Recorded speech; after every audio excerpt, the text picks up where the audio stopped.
ಎಲ್ಲರಿಗೂ ನಮಸ್ಕಾರ. Welcome to Shri official YouTube channel. ನಾನಿವತ್ತು ಈರುಳ್ಳಿ ಹೂವಿನ ಪಲ್ಯ ಮಾಡ್ತಾ ಇದ್ದೀನಿ. ಈ ಈರುಳ್ಳಿ ಹೂವಿನ ಪಲ್ಯನ ಯಾವ ರೀತಿ ಮಾಡೋದು ಅಂತ ನೋಡ್ಕೊಂಡು ಬರೋಣ.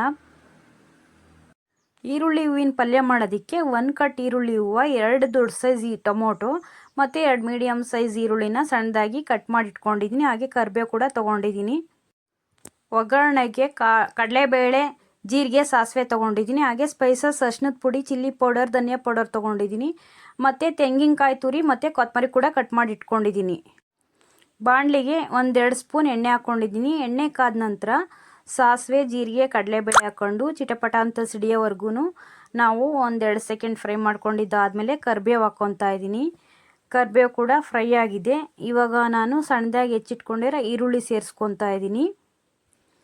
ಈರುಳ್ಳಿ ಟ್ರಾನ್ಸ್ಪರೆಂಟ್ ಆಗೋವರೆಗೂ 1-2 ನಿಮಿಷ ಮೀಡಿಯಮ್ ಊರಿನಲ್ಲೇ ಫ್ರೈ ಮಾಡ್ಕೊಳ್ಳೋಣ. ನೋಡಿ, ಈರುಳ್ಳಿ 1-2 ನಿಮಿಷ ಫ್ರೈ ಆಗಲಿ.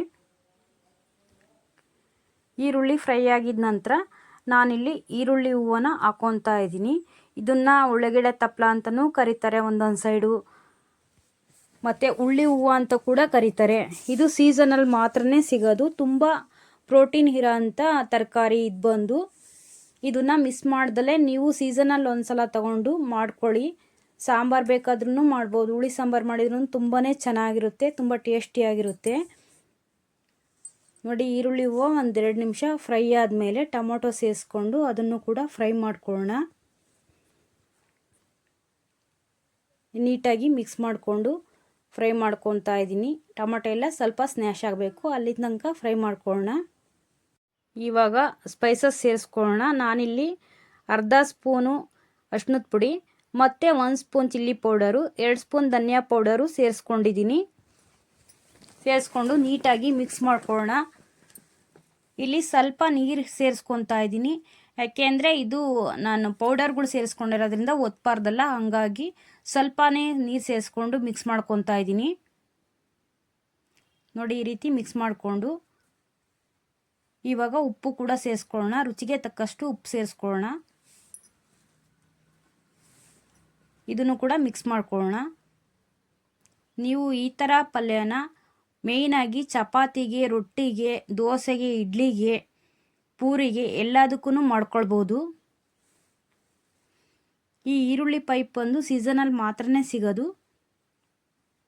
ನೋಡಿ, ಇವಾಗ ಕಾಯಿ ತುರಿ ಮತ್ತು ಕೊತ್ತಂಬರಿ ಕೂಡ ಸೇರಿಸ್ಕೊತಾ ಇದ್ದೀನಿ. ಇದನ್ನು ಕೂಡ ಚೆನ್ನಾಗಿ ಮಿಕ್ಸ್ ಮಾಡ್ಕೊಳ್ಳೋಣ. ನೋಡಿ, ಈ ರೀತಿನಲ್ಲಿ ನೋಡಿದ್ರೇ ತಿನ್ನಬೇಕು ಅಂತ ಅನಿಸ್ತಾ ಇದೆ.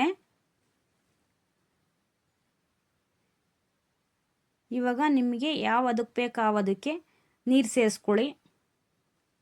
ತೆಳು ಬೇಕು ಅಂದರೆ ತೆಳುವಾಗಿ ಮಾಡ್ಕೊಳ್ಳಿ, ಇಲ್ಲ ಸ್ವಲ್ಪ ಗಟ್ಟಿನೇ ಇರಲಿ ಅಂದರೆ ಗಟ್ಟಿಯಾಗಿ ಕೂಡ ಮಾಡ್ಕೊಬೋದು. 1-2 ನಿಮಿಷ ಕುದಿಸ್ಕೊಂಡ್ರೆ ಈರುಳ್ಳಿ ಹೂವಿನ ಪಲ್ಯ ರೆಡಿ ಆಯಿತು. ನೀವು ಒಮ್ಮೆ ಟ್ರೈ ಮಾಡಿ ನೋಡಿ, ಹೇಗೆ ಬಂದಿದೆ ಅಂತ ಕಮೆಂಟ್ ಮಾಡಿ, ಲೈಕ್ ಮಾಡಿ, ಶೇರ್ ಮಾಡಿ, ನಮ್ಮ ಚಾನಲ್ಗೆ ಸಬ್ಸ್ಕ್ರೈಬ್ ಆಗಿ. ಧನ್ಯವಾದಗಳು.